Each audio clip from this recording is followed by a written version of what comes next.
Welcome to Split the Defense. Split the Defense. LEAFS Postgame Edition. Split the Defense is presented by LaForest Electrical Contractors. Professional and efficient service since 2004, serving the Kingston and surrounding areas. Alongside co-host Craig Pearce and producer Ted Evans, here's your host, Jordan Webster.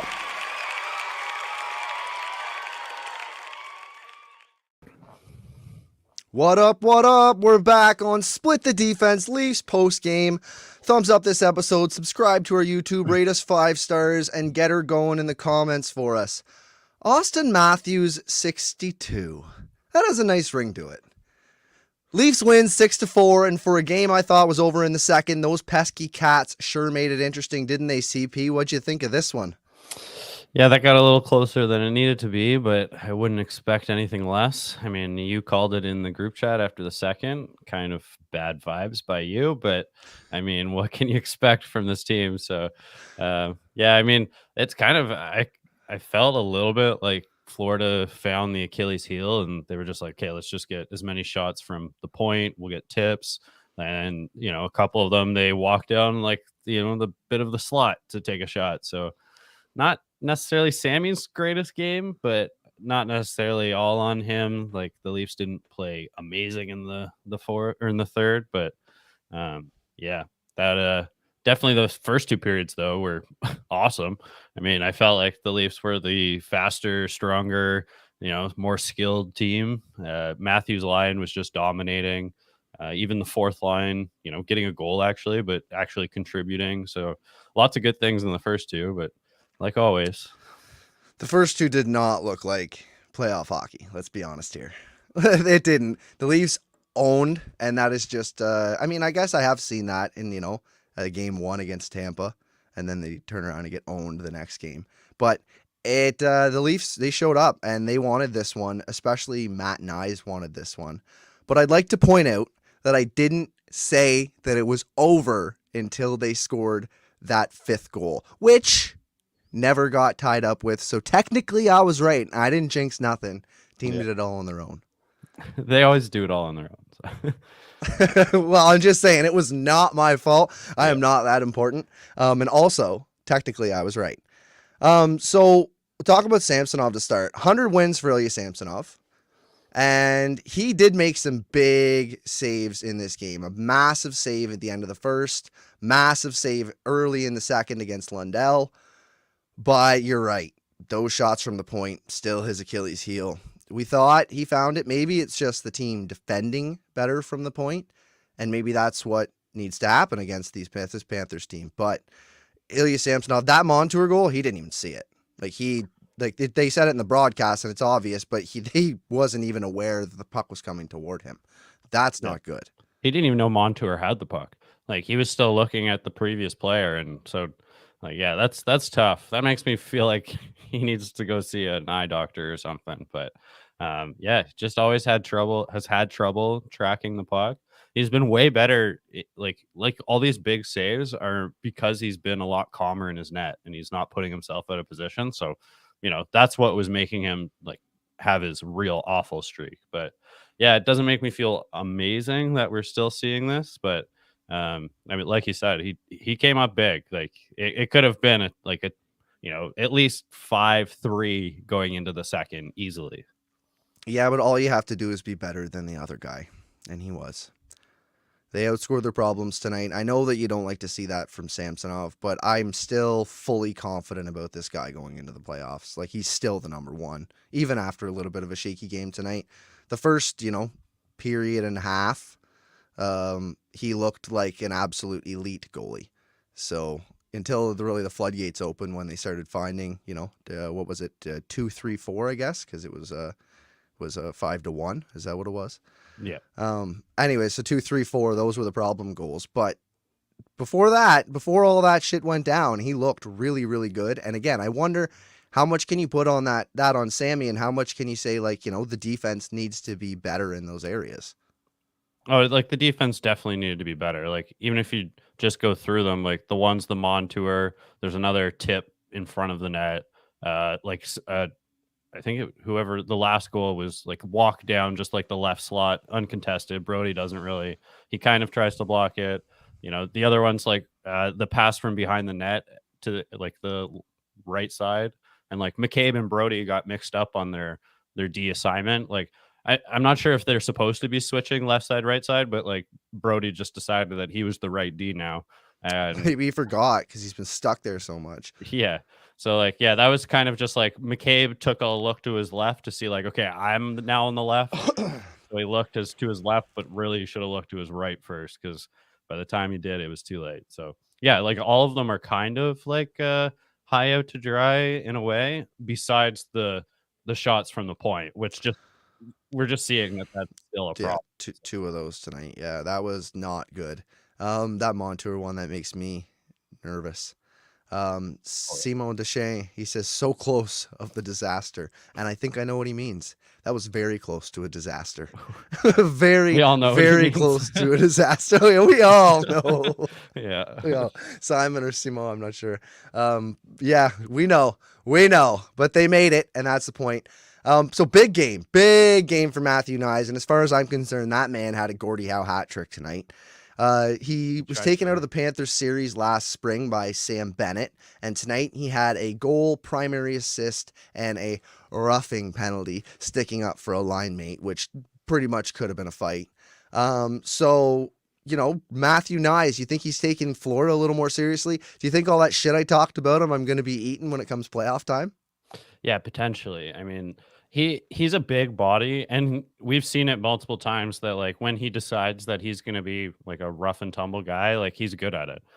Like he can lay a hit. Like it's not like just this easy thing to do to be a guy that throws hits. Like there's timing involved. You got to pick your spots properly, and he seems to do that the right way. So I think I'm wondering though where he ends up in the lineup.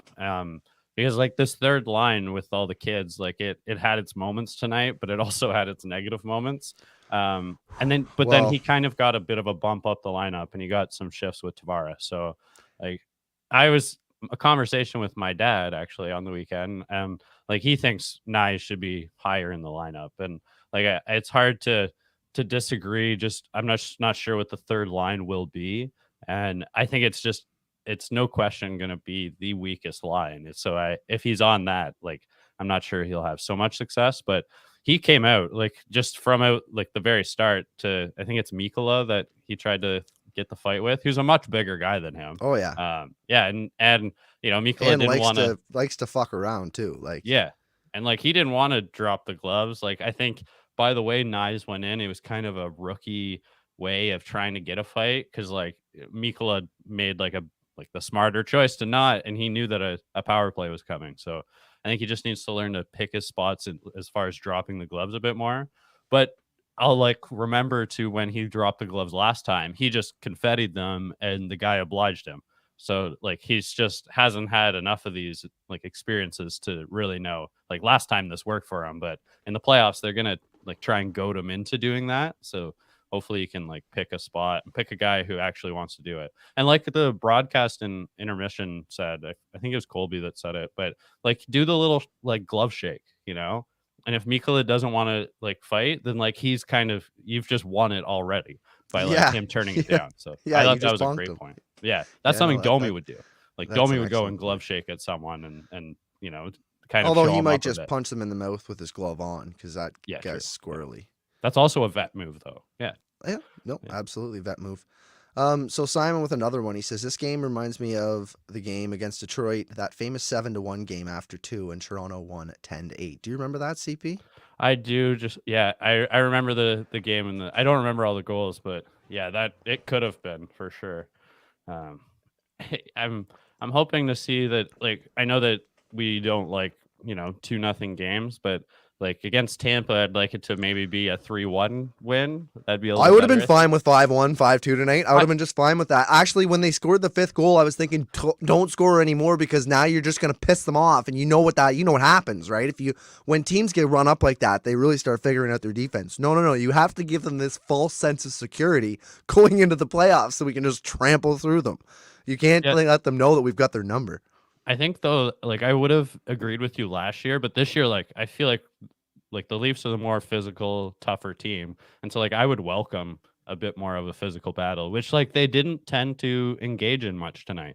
You know, like you said off the top, Because like they the know. Leafs came out and like played it like a playoff game, and like Florida didn't really. Like Tkachuk wasn't like mixing it up, so I'm not sure if they're not trying to like play their cards, but I'm pretty sure that Paul Maurice was pretty upset with how they played the first two periods. So yeah, it was an odd game to judge for me, as like because like you said, it wasn't a playoff vibe from like the whole game from both halves. So we'll see No, when and I they mean really get down and dirty.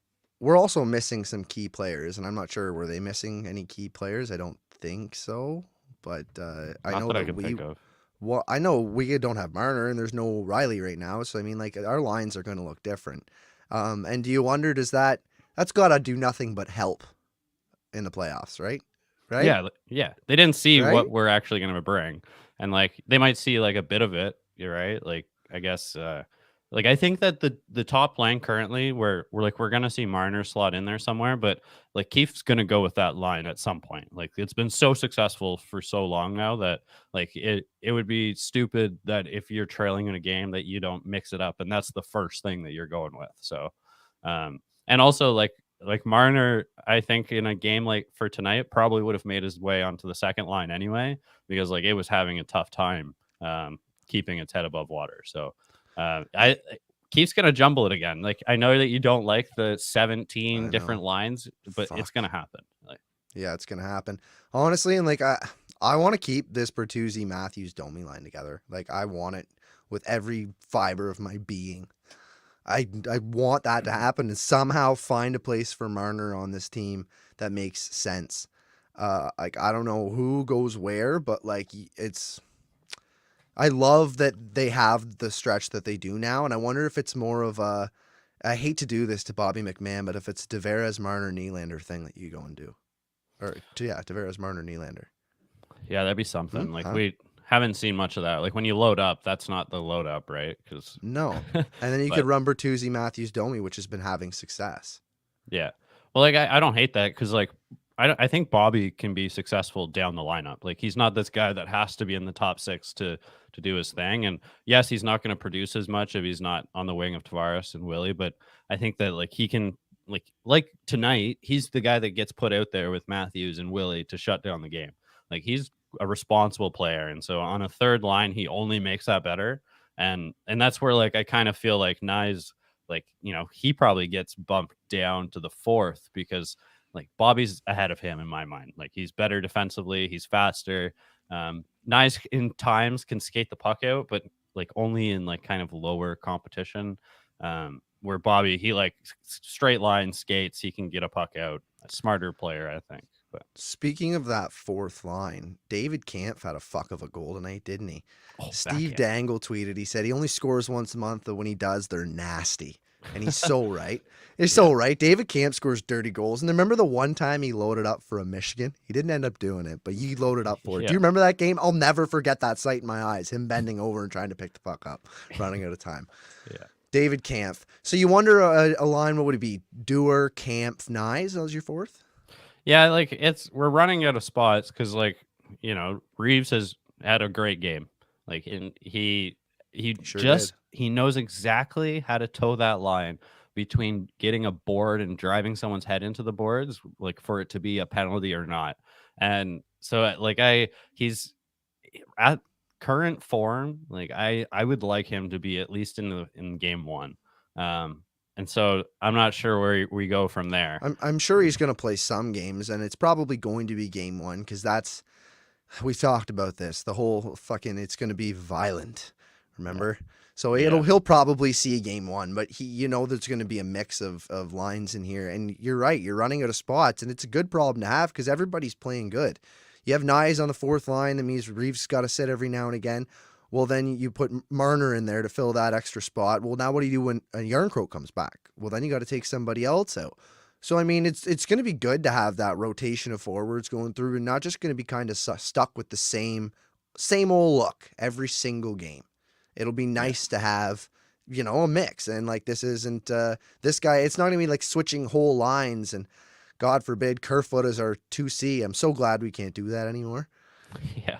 Oh man, yeah. I'm so happy that we don't have to do what line is Kerfoot going to be on, but yeah. But it would be nice to have guys that are good, that you're like, this guy legitimately should be playing, and you toss him in the lineup. And so he's got to set a game. Well, it sucks. Well, a guy that's coming in for him, he's legitimately good too. So like, you only have like top 8 players, which is great to have. Like, talking about depth, that's what you need. You need less of a drop off between the lines. And I think it's a good problem to have. I could see Nyes on the 4th line as well. But I honestly wonder, how does everybody fit in, and how do you make this team work without tinkering at this point? Yeah, and I think like if we're talking about Yarncroke slotting back in, then like I take the positives that he brings to the game, and at that point I think Reeves sits, because like it's like when I'm having a discussion about whether to have Pontus Holmberg or Reeves in it, like there's a discussion, but when it becomes a Yarncroke, like that's a guy that could really score like some important goals. Like he's on power play too. Well, so at that point, I don't think he's ever scored in the playoffs. Okay, yeah, that's fair. But him and Willie, are you sure? Because like him and Willie had to play together. Yeah, no, he fell off a cliff in the playoffs. Yeah. That from my memory last year. And then from my memory before, he was great in Nashville, and he got traded to Calgary, and he fell off a cliff in the playoffs and was not a good player in the playoffs. So I just don't know whether it's the style, the pressure, I don't know. I'm not sure. Maybe it's the long season. Maybe it's injuries. Maybe he'll be good this time. I don't know. But he has had problems, and he's not known to be lighting it up in the playoffs. So I wouldn't bank your money on putting Calle Yarncroke in the top 6 for your playoff lineup. Oh, he's not. I never said anything about the top 6. I said that he's the guy that's taking Reeves off. So like he's in the bottom 6. Maybe. Third line, I think, because he's really good defensively. So like now, if we're he's got his uptick. Like I'm not going to shit on him. I do like Calle Yarncroke, and he does have a lot of good parts to his game. It's just that in the past, in the playoffs, he hasn't been good. So I wouldn't be, I wouldn't exactly be taking. I don't know if you're taking him. If you're taking him out of the lineup, I think you're kind of crazy. He's penciled in. There's no question. It's just like, I think, yes, he might not provide that, but a third line now, if we're talking like of Yarncroke, Bobby, and Dewar or Holmberg, like now we're talking about a third line that I'm feeling better about, instead of it being Nyes and Robertson. So yeah, I'm just saying you might be able to switch Yarncroke out with one of those guys. He might be one of the guys in and out of the lineup, and I would be just fine with that. There's also another question, is like Yarncroke might not even be healthy. Like we're not hearing a ton about him too. So like I'm not sure if maybe he's not in the first week of playoffs because he's not even ready. And like he slots into the 4th or 5th game or second round. Comes in during the conference final. That's right. And the Leafs are hot. That's what's going to happen. Yeah. So talk about another guy in the bottom 6 there. Nicky Bobby scored the opening goal tonight. How is this guy not on your playoff roster? I know, it's tough. Like the more and more, like the last week of play, he's been playing different than he had all year. Not just because he's putting in the net, but like tonight he creates that offensive chance because of playing good defense. He pokes the puck, it goes over to Nyes, and then he gets the break. So like this isn't happening if he's not doing those things. And some guys need to like see it firsthand and see the success of it to actually buy in. And so like I hope that's what we're seeing. But like we're arguing about like if like Yarncroke is coming back in the lineup or not, and like Bobby and Nyes, and I just like he just doesn't have the body type to edge those guys out. But he's looking so much better in that area. So much better in that area. And the confidence with the puck, he made a few good moves tonight when he had the puck on his stick. It wasn't just a dump in and chase, which he's really good at, and grabbing the puck and running and scoring. He actually made a couple of nice playmaking moves tonight. Like he's getting his confidence, and Nicky Bobby, he's got to be in the playoffs. That guy's going to score a massive goal. It's going to be like Game 7 first goal that you just really need that first goal. It'll be Nicky Bobby Potts one. He to me is like a guy that like you're putting into the lineup to mix it up when things aren't going great. Because like you can't play him basically in the last 10 or more minutes of a game until you can. but like currently as he's playing really good, I still don't think that you play him in the last 10 minutes of a game. And like Keith isn't, even though that he's doing the correct thing. So I like that's the problem. And I think that you're right that he could pot a really important goal and that's what you're And looking he could for play is really depth important scoring. minutes in the playoffs, and like he could do really well in those minutes. And like he's really young. He hasn't had the experience. Dyslexic over here in the comments says Yarncroke has 5 career playoff goals. The guy's like 30. Yeah, like like that's Nicky probably Bobby could have 5 career playoff goals 2 years from now, and he'll be 23, 24. Like, yeah. like that's the guy. That's my whole point about having this guy in the lineup. Defense has not been the Leafs' issue in the playoffs. I'm tapping the sign. Like, it has not been the problem. The problem has been they can't fucking score a goal. They scored 2 goals for 7 games in a row last year. Like, you need guys who can score, and Nicky Bobby's a guy who's proving he can put it in the back of the net. Getting confidence. He's starting to play better defensively. I just think that it's going to be hard for him to be the first guy out of the lineup for me. And if he is, it's going to be such a fucking Sheldon Keefe move. Yeah, but it just has way more to do than just if you can put it in the back of the net. And these all things are great, but like when he's on the ice tonight, I bet you that the chances for and against are probably like 9-3, and like he just ended up putting in one of the 3.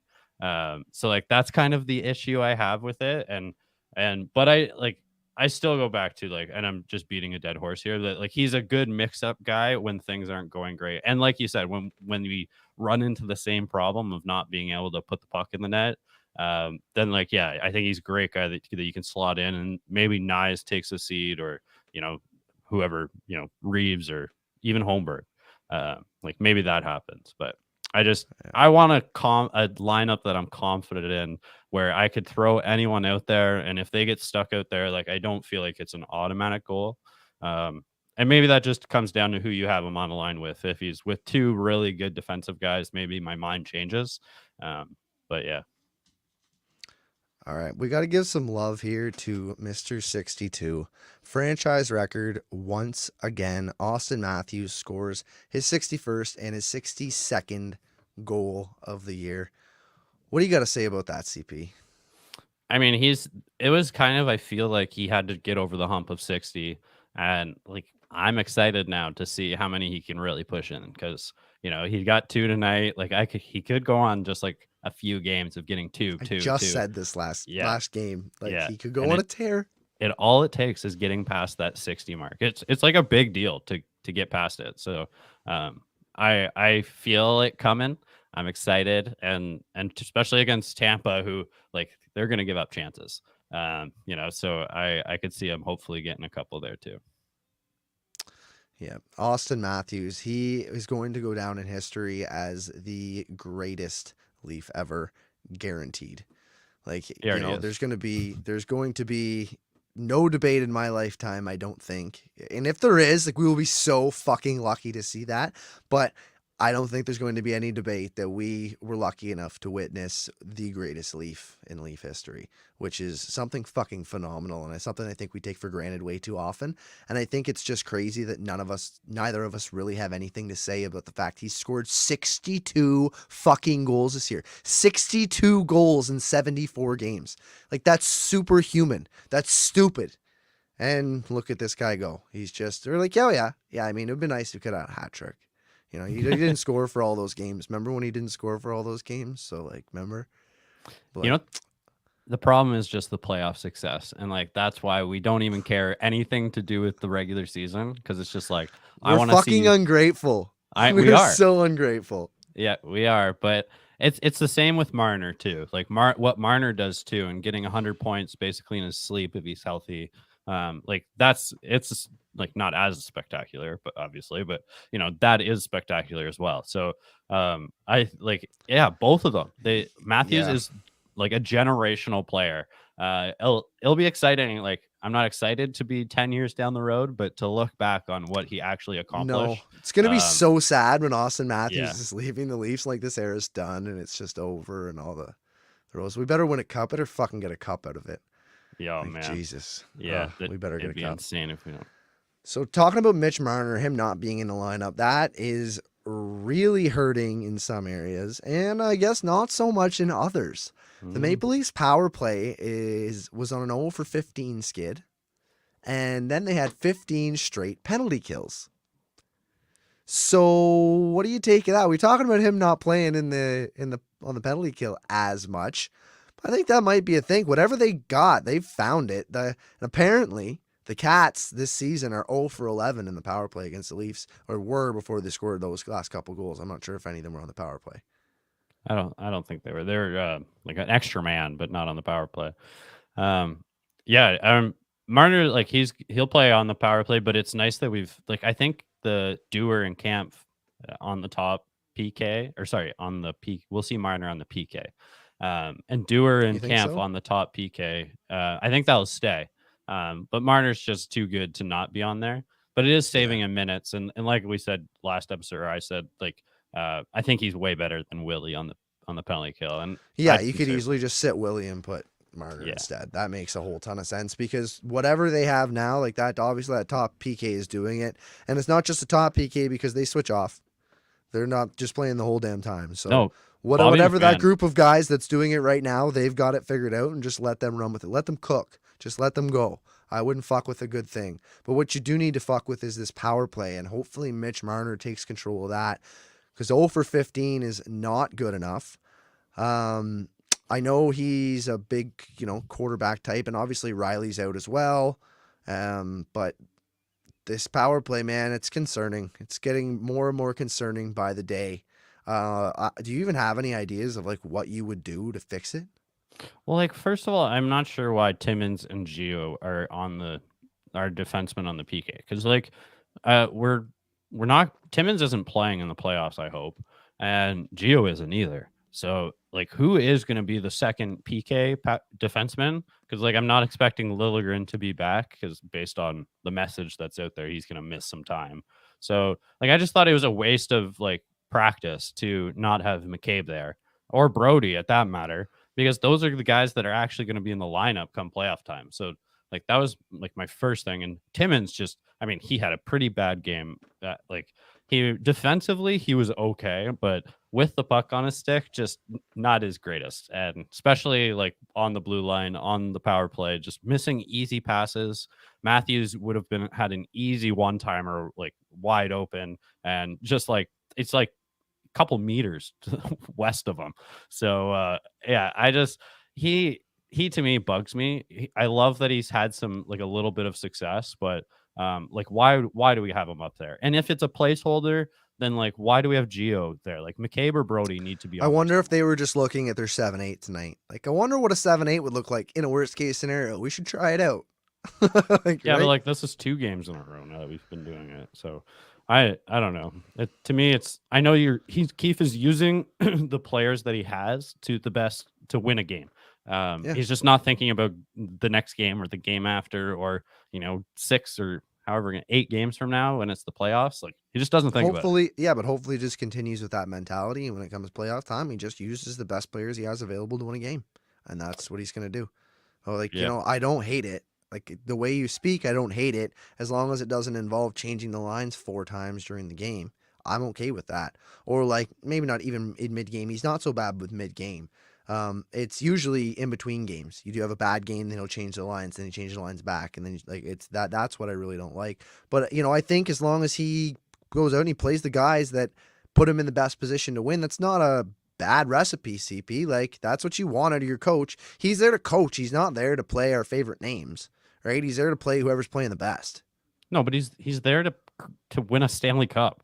That's how do you do that? By playing the best players. No, to get your guys ready for it. And we got and a guy. That's what I'm saying. So he's lineup playing the best. Not... So who do you wish that was playing tonight that was available that wasn't in the lineup? I'm just not getting it. No. On the power play, one of the guys of either Brody or McCabe is gonna have to be on the power play 2 in the playoffs. Neither of Timmins or Gio. So the fact that we're playing those 2 guys there. Well, no, if Liljegren's back, then it'll be Liljegren. If not, then it'll be Timmins. That's what I said off the hop. Is if Liljegren's not back, which is, I'm assuming he's not, based on that they're saying he's going to miss a lot of time. Then it's Timmins. Otherwise, what the fuck is he here for? Brody's in the otherwise- lineup over Timmins. Like he's played decent enough on defense that Okay. like Timmins, I don't think is in it. So that's why I'm saying that. But that's the thing. If Lily's not here, then you think like there's still Timmins still doesn't make the lineup, even if Lily's not there. I think he might. I think just the fact that he shoots right. Just the fact that he shoots right. I would still like. I think Brody is still going to be in the lineup over Timmins. Like just Timmins is just bad defensively, and so like and Brody is at least. But we're talking about the power play. Talking about the power play. Just remember that, right? That's why I say if you're going to have anybody and Lily's out, then you're right. You're right. He might not be in the lineup, but I'm saying, and I could see them doing that. Like earlier in the year, they scratched Simon Benoit for a right-handed shot just because. Yeah, but that's not happening. They wanted a right-handed shot. Yeah, you don't. Oh, you're going to make that call. Eh? You're calling down Sheldon Kiefer. You're not making that move. No, but it's just like he's going to do what he's going to do. If you asked 100 different hockey minds if you should have Brody in the lineup or Timmins, 99 are going to say you're going to have Brody in it. Absolutely, and that one is Sheldon Keefe, and he's got a job in the NHL, and he wants a right-handed shot in his lineup, and he fucking proved that to me a month ago. You're not going to change my mind on that. If he wants a right-handed shot in there, that's what he's going to go with. He's going to shelter Timmins, and Timmins will be on the second power play. So it kind of does make sense, especially if Lily's not going to be back. I think we're all arguing over semantics because I think Lily's going to be back. I think it doesn't matter.